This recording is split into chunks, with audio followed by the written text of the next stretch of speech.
E aí, pessoal do terceiro ano, tudo bem com vocês? Chegando para mais uma aulinha. Hoje, pelo menos, estou gravando esse vídeo no domingo, tá um tempo frio, um tempo chuvoso, estou até com blusa de frio. Como é que foi a semana de vocês? E aí, tá entendendo? Tá achando legal esse ritmo aí de aula online e tal? Tá um pouco diferente, né? Mas a gente tem que tocar o barco. Eu deixei aí, na sexta-feira, um aviso sobre o Enem. Acabou que o Enem foi prorrogada as inscrições para quarta-feira. Mas como tem algumas salas do terceiro ano, eu só vou dar aula posteriormente à quarta-feira, eu resolvi deixar o aviso para todo mundo. Mas quem está vendo esse vídeo antes de quarta e não fez a inscrição, corre que ainda dá tempo. Beleza? Ah, repararam uma coisa? Ó, mudei a iluminação, tá dando bem. Agora à noite são 7h17. Eu tô gravando essa aula e eu acho que tá bem melhor do que daquele dia, né? Já não parece que eu tô gravando com uma calculadora. Mas vamos lá. Brincadeiras à parte, eu vou falar um pouco sobre a aula dessa semana. Essa aula dessa semana vai falar muito sobre um cara muito contestado chamado Karl Marx, amado e odiado por várias pessoas. Como ele é um cara muito importante e eu acredito até que vocês tenham visto ele anteriormente, eu vou dividir essa aula em duas fases. Agora eu falo um pouco sobre o contexto histórico e quem era Marx. Na próxima eu vou apresentar os 7 conceitos e a gente vai falar dos 7 conceitos que está presente aqui do lado, aqui no notebook, que é o que importa, que é o que o pessoal está dando no nosso material, no PET, né? Mas tudo bem. Karl Marx. Quem era Karl Marx? Esse cara era filósofo, esse cara era cientista político, esse cara era político, esse cara era um esquerdista vagabundo, um comunista do diabo.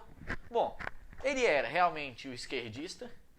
O termo veio cunhado praticamente daí. A esquerda propriamente nasceu ali de Marx. Ele era um comunista, sim, ele que propôs o comunismo. E aí, esse vagabundo e outras coisas, eu não vou opinar. Deixo para vocês ouvirem o que eu tenho para falar, ouvir o que a sociologia tem para falar e vocês vão tirar suas próprias conclusões. Por quê?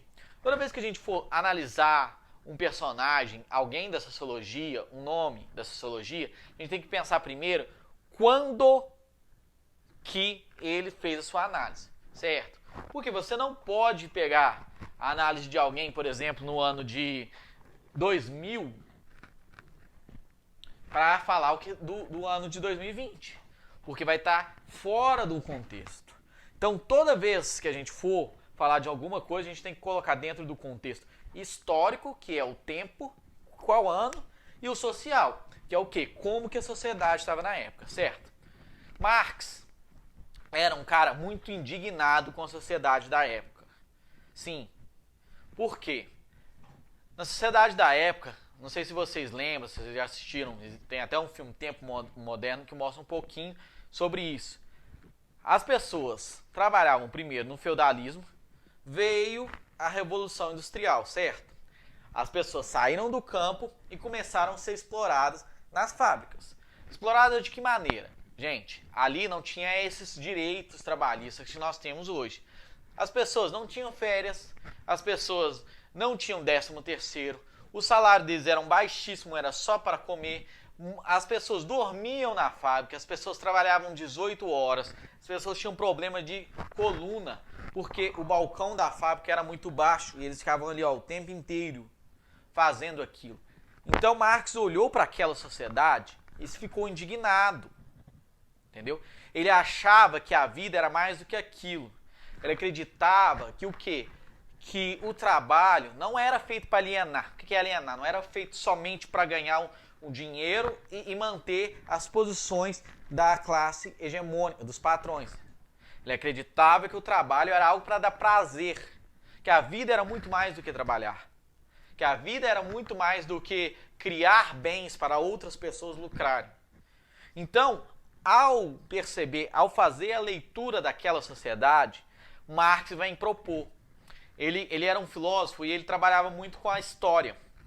Então ele trabalhava com a história e ele era muito preocupado com essa parte de dominação. Então, ao trabalhar com a história, ao fazer a leitura, ele vai pegar a parte ali, é chamada de materialismo histórico dialético, que é o método dele, que é o quê? Mostrar como que a dominação vem ao longo da história, começando desde o feudalismo e chegando onde ele estava. Entendeu? Então ele acreditava que os trabalhadores e as pessoas eram exploradas e alienadas do trabalho. E com isso, um pouco do que ele escreveu, porque a obra dele é muito extensa, se a gente for falar da obra dele, a gente vai ficar aqui dias e dias e dias. Um pouco do que ele escreve, um dos livros que é o mais famoso dele, que é chamado O Capital, ele vai o quê? Fazer uma leitura bem aprofundada, econômica e social da época, do trabalho, de como que a classe dominante, né, que a gente fala que são os capitalistas, vão ter instrumentos para alienar a classe explorada, que são os trabalhadores, para que pudessem trabalhar e produzir mais riquezas para ele. Ponto.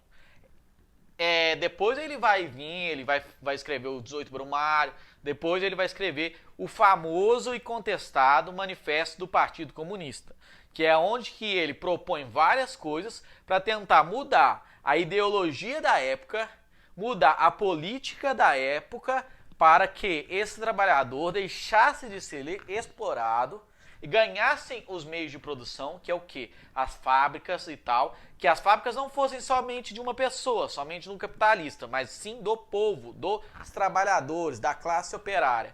E chegando lá, assim, a classe operária ia ter direitos diferentes do que ela tinha. Ela ia ter direito de governar e fazer com que o governo fosse realmente feito para o trabalhador, que ele tivesse prazer, que ele pudesse ser filósofo, que ele pudesse pescar e ao mesmo tempo trabalhar. Mas essa parte eu não vou falar, porque não é o que nossa apostila fala.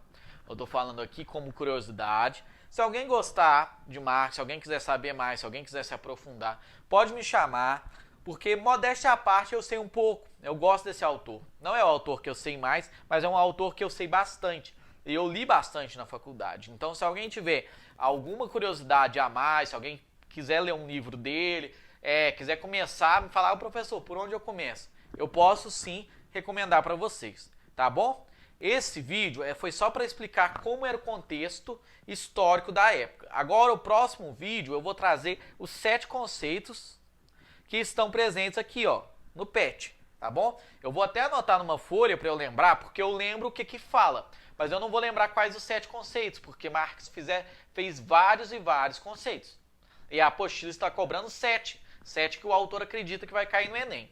Então vamos lá, eu vou encerrar esse vídeo e já na sequência eu trago os conceitos para a gente ficar super afiado em Marx, tá bom, gente? Até o próximo vídeo, até daqui a pouco.